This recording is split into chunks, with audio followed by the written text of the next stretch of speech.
Hello, I am with Dr. Marv Howard. Marv is AAPD Online's Advanced Learning Technologist, and we're really excited to bring Marv in today. He's going to share a little bit about what he's been working on, which is a piece of content that's going to exist on the Student Personalized Learning System. And without further ado, Marv, let's have you share what you've been working on. All right, thanks. For the last few months, I've been putting together a series of modules that their theme is an introduction to game design. There's been a lot of interest from students in the K-12 community about wanting to learn how to make their own games, how to work on them, and how do they work. And it can be an overwhelming topic because there's so much there. So what I've done is started with a simple way of letting them program using just their browsers on their laptops or tablets or whatever they have instead of a proprietary setup, and using JavaScript and HTML, just standard stuff, and showing them the history, starting with the simple text-based adventure games and letting them show how those worked, because those foundational things start leading you up into how the games developed over time. Mm-hmm. And then eventually they'll learn, if they complete all 5 modules, if they choose to, they'll get up to the early 1980s type arcade games. But they'll have the fundamentals they would need, that if they want to do more advanced stuff on their own, at any point they can go sideways and say, I want to make my own games. And that creating stuff is probably the most important way of learning anything. Good. You know. Why did you think the topic of game design, in addition to being interesting, why were you thinking of this as being self-paced modules? Well, gaming in this, well, I don't want to say just this generation, going back to the 1980s, gaming has been a huge part, computer gaming has been a huge part of everybody's lives growing up during that time period. And it's an actual larger industry than even movies and radio and stuff currently. I don't know how many people realize how many billions of dollars are generated. But games are fun. Games are how we learn. You know, children play games instinctively. And they want to, I think, make their own stuff. One of the first things that kids do often that frustrate parents is when they get a brand new toy, they start playing with the box. Or they play with the toy in different ways, and suddenly G.I. Joe and Barbie are dating, you know, as opposed to going off to war or going off to the fashion show. And so kids are creative, and games are an outlet for creation.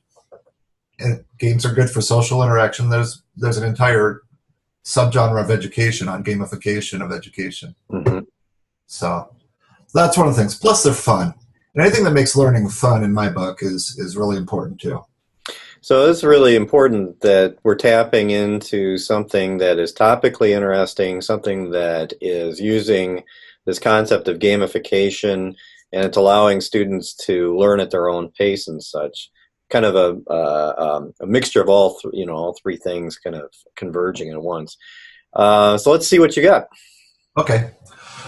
One of the things that I've been looking at for this is I want to go past just the basics of STEM. If STEM is important, we aren't going to have enough people coming out of college to fill the STEM things that we need, the STEM jobs that we need. But art and design are important, and so the acronym for that is actually STEAM. I bring into these modules, each of them has an art element to it and a design element, along with the science that's involved with the programming, any math that's in there, the technology of learning, how things work in a computer, stuff like that. So the first game I start with, teaching them how to do, is a simple text adventure called The Haunted Forest. One of the earliest, what I call the modern games, the ones that started, computer games that started in the 70s, that came in hand with the computer revolution, the PC revolution, were these text adventures. They worked across all the platforms, so if you had, whether you had an Apple or a Commodore or an Atari, you could play these games. And so I show them how they work, how to lay them out, how to have the interface so that the person can, go go north and get the description, show them, get them interested in the story, because all of these are really just, all these text adventures were just interactive fiction. They were stories. Mm-hmm. But unlike the old choose your adventure stories of our childhood, where you flip to page 47, your choices come up on the screen here. And there's puzzles to solve. And so in this one, we're in a haunted forest, and you get clues. There's a ghost you get to interact with, and the ghost will send you off on a quest to find out what happened. Mm-hmm. And I show them how to write, the basics of how to write a story as part of this. So that's really important. The aspects of these modules isn't just on the development process as well as the programming, but also the storytelling process. It makes the self-paced learning very much project-based, and as you said, a combination of arts and sciences. It's the sort of thing that I would like to see if somebody is trying to show their students how to do digital storytelling. This is another way that the students can, a teacher could work with a student and say, show me a project based on something like this. Mm-hmm. Storytelling this way. So one of the things I did for each of the games as we go through is I tried to make them have a look and feel like what you would have seen. We have so many tools in our toolbox now, and everything is so fancy and almost photographic. Mm-hmm. That there's a simple elegance to just a monospaced font in a green screen on a black monitor. Yeah, I do like the fact that you've gone back and you're helping introduce the history of gaming. Maybe not introduce, but helping work students through the history of gaming and development in their own learning as they're going through. And I think that builds some appreciation for what was created and used back at the infancy of video game design. Right. One of the things, the early tabletop adventure games like Dungeons and Dragons, people don't seem to realize, and now looking back at it until they get exposed to those games. Well, let me rephrase that. A lot of parents at the time didn't seem to realize all the action was in your head. Mm-hmm. It was just simply words on a page. The dungeon master would tell you a story, and then the players would work together to create the story. And it was all a very mental, creative process. And that's where the text adventures came out of, is a way for this, there's no fancy pictures here. There's no sounds. It's just, you're building the story. For every player, the forest is a different forest. Mm-hmm. So I take what they've learned in that part one, and I show them one of the oldest board games, other than chess, which would be too long to learn how to program. This is a simple game called Snakes and Ladders. Mm-hmm. It's been around for centuries and centuries. It came out of India, and we know it as the board game Chutes and Ladders. Mm-hmm. But it's your basic progress. It's a morality tale. For life, you start at 1, and you work your way through life, and you try to avoid the vices and take advantage of the virtues mm-hmm. until you reach your goal at the end of life. So I show them how to do random number generation. I introduce the idea of a playing field, an actual graphic field. And when they roll the dice, it moves their player, their token, mm-hmm. back and forth along the board. And when they get to the next row, he hit a ladder. Mm-hmm. But it takes him up the ladder, and the character reverses and goes the other way. And so one of the things that I have is various little assignments, like this is a 6-sided die down here. And I even talk a little bit about why we call them die as opposed to dice and the pips. Mm-hmm. Just as a little way of just adding one more little piece in there, because in a board game, you might not know that those were called pips and why they're pips. What's the history of that? So they would go through the game, and this person's doing really well. But I have a thing, one of the assignments, for example, is where in a lot of games like Dungeons and Dragons, you have dice with multiple sides, 4 sides, 8 sides, 12 sides, etc. Mm-hmm.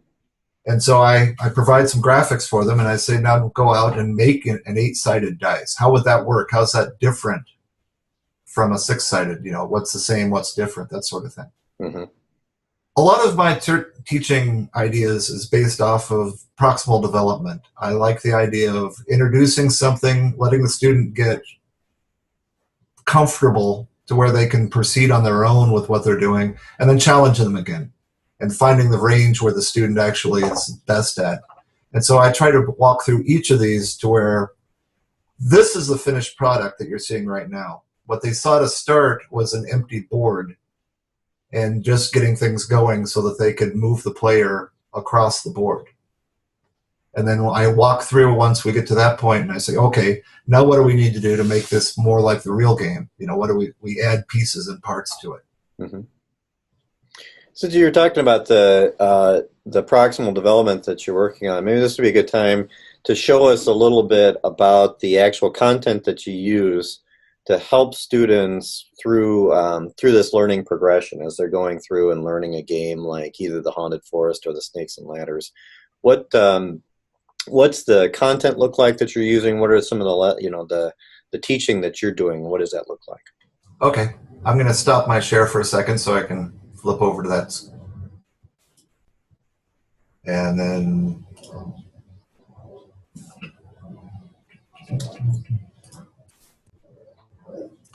this is the beginning of each of the modules is going to have a very similar opening to it. It's going to talk about what programming skills you're going to need for this module. And since they're going to be essentially sequential, if a student wants to come in and just do the third module, for example, just wants to learn how to do a dungeon-based or a type, a role-playing game, mm-hmm. then it's going to say, we expect that you at least are capable to do this much JavaScript or this much, graphics design or whatever. Mm-hmm. And you understand with some of these concepts. But then it goes through and it talks about, this is the text adventure. Mm-hmm. It talks about the history of the genre. And there's lots of white space because this is in my editor. On the actual page in the online, it'll be a lot tighter. Mm-hmm. And then it gives them a preview of what they're going to actually create. So then we start out by telling them how we're going to do it, help them with how to create a basic, simple story, because we always communicate through stories. We tell stories all the time, but I don't think a lot of students understand that they're actually telling stories. They think they're just talking. Mm-hmm. And so I get into a little bit of ways of, I'm trying to think of the name of the author, it doesn't matter. He had a book called Tell Me a Story, which he gets into story-based communication. So I take one of his concepts and I put it in here on, let's just tell a little story. And so one of the ways you can make a story is working backwards. You have just a setting and a title. And from that, you can actually let that tell you this, the story. So if we got a haunted forest, for example, then it means we got a ghost and we got a forest. And so we're halfway there to start with. Because then you can say, well, where's the forest and why is there a ghost? So we go through the storytelling part. And then we finally get to, here's the, once we've got our forest laid out, we've got our map, our simple map of the forest. And then we start translating our map into JavaScript. And I go through and give the sample pieces. There are links at the end and at the various stopping points where they can download, where the student can download a zip file that has the actual, all the code that they need to run it for themselves and play with it. So I do that in every one of the modules. So your modules help kind of streamline the process by not focusing so much on the minutia of code development, but basically give you kind of an overview. Like you say, in that case, you were showing how you would take these tangible pieces of your story and create then an array, which is one component of coding from it. Right.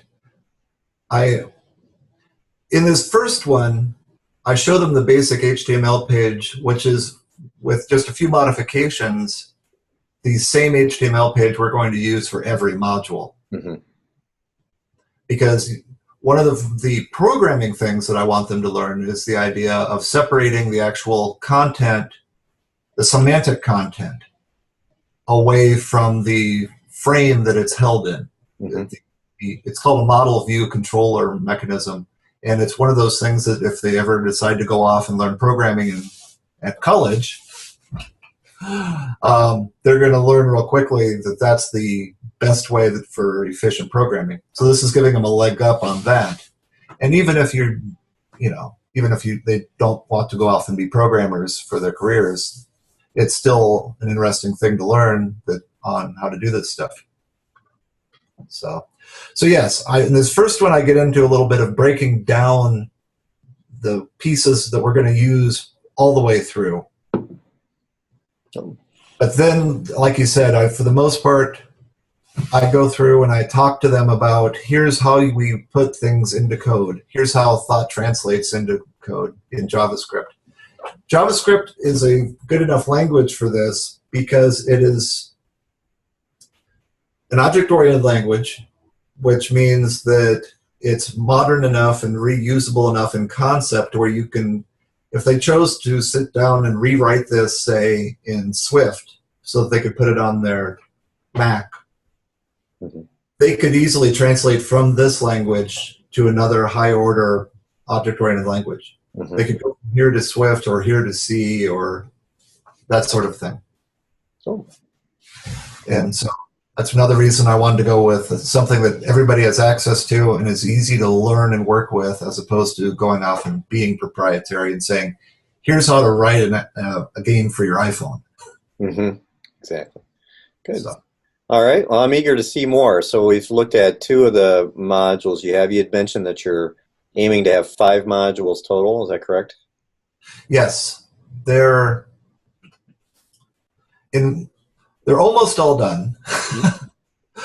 It's as I've gone through and been working on the actual module layout for them, I've found places where it's like, oh, I could explain this better, or I should do things this way.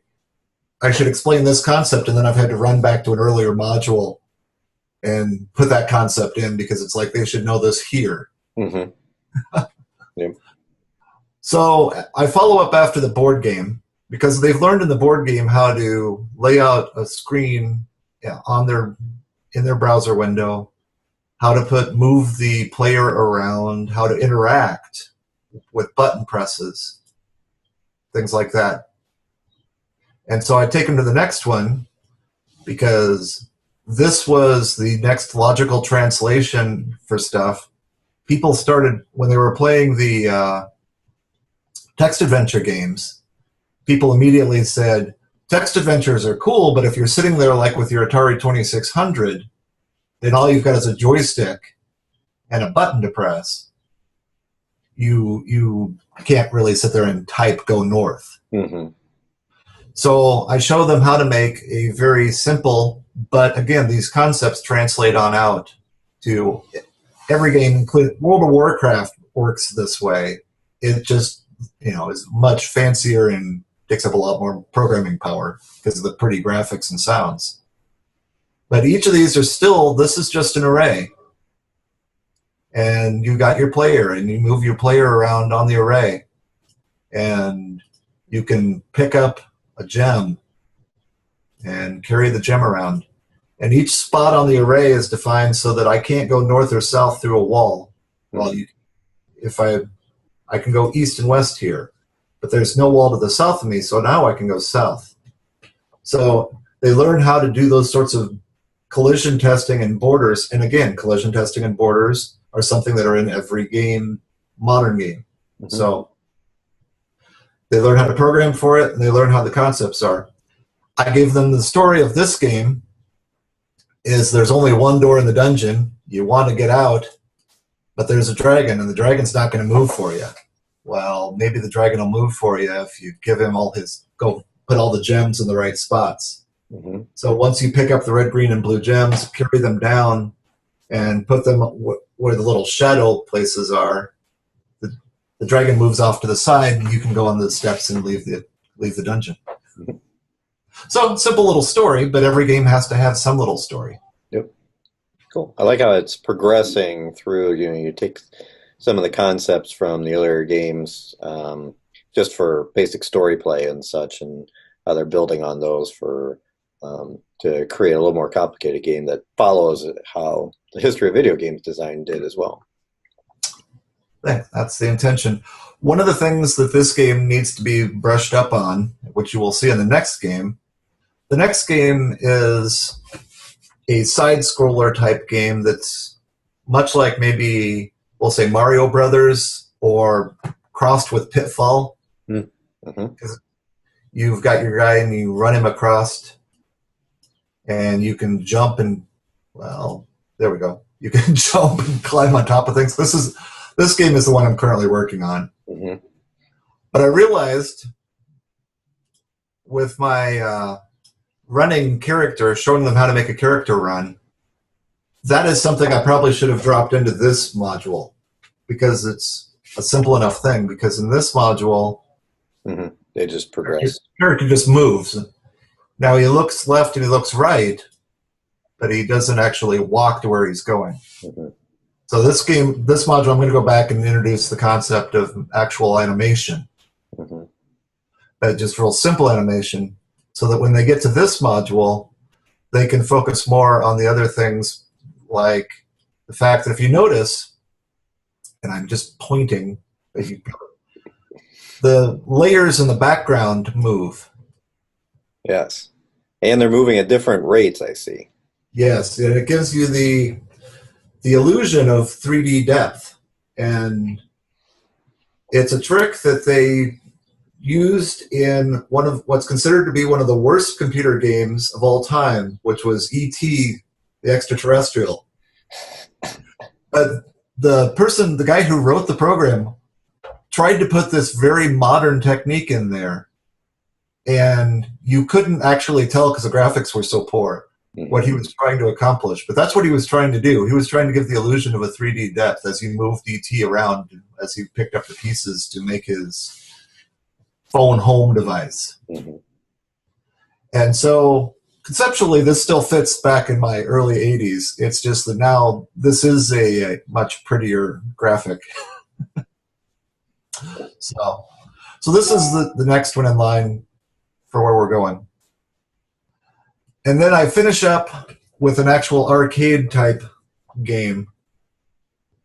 And there was one that I spent many quarters on back in the 80s called Lunar Lander, where you stood in the arcade and you tried to land the lunar module on either a very simple landing pad or a much more complicated landing pad, and you generated points, and you played until you ran out of fuel. And so I've created this version where you're on Mars, and you have to land slowly enough to not crash. And if you just land straight down, you only get 10 points. If you land over here, you get 50. Mm-hmm. And you get to play until you run out of fuel. This one isn't just learning about graphics. There's also, how does gravity work? And so the gravity simulation in here is actually the gravity for Mars compared to Earth. And they learn, I show them in here, that if you just put, how you have to adjust a simulation to make it work separate from just being a game. Because if you actually show the actual acceleration of gravity for Mars, the lander will crash before you can react. And so you have to slow the time down. I show them how to break the time slices down so that you're actually seeing gravity, but you're not having it happen as quickly as it would in real life, because you still have to have a game. Mm-hmm. So I thought this was a good place to take them on, or take them to the last level, because this pretty much incorporates all of the pieces and parts of everything that we've been working on. Mm-hmm. Yeah, and I like how, there's a nice mixture of not only simplicity in this, it's very doable for individuals even if they're beginners, but there's also I think there's a definite appearance of sophistication. I think when a student comes out of this, they'll feel, a real sense of pride and excitement with, what they've created. And that really opens the door for other things that they can pursue. A lot of things that might be much more difficult in terms of actual development, but at least they have the whole project, the whole idea of what it takes to undergo that type of project and that process put into place. I was working on, instead of the Mars lander, I was going to do a Space Invader type one. Mm-hmm. And I showed you a prototype of that. And I realized that in and of itself is something that is almost a journeyman type project. And using that as a first step into arcade games is too big of a step. Mm-hmm. Although all the principles it uses are pretty much in this game is simple enough to where you can handle it and learn how to do it within a week or so. Or, mm-hmm. Yep. Whereas Space Invaders has lots of complexity to it. There's lots of pieces.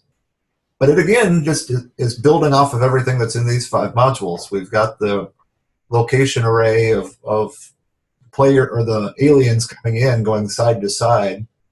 We've got the array of your bases at the bottom. It's graphics and stuff at the top. So it's just very complex. And so my thought is that perhaps for a follow-up module as a standalone, something like Space Invaders and then Asteroids or whatever. There's many ways the students can go. Once they get these concepts under their belt for how games work, they can run all over the place, because that's what happened in history. Is the game field in the early 80s just exploded, because once the first person came out with Lunar Lander, everybody's going, hey, I can make something a space game too. Mm-hmm. Yep. So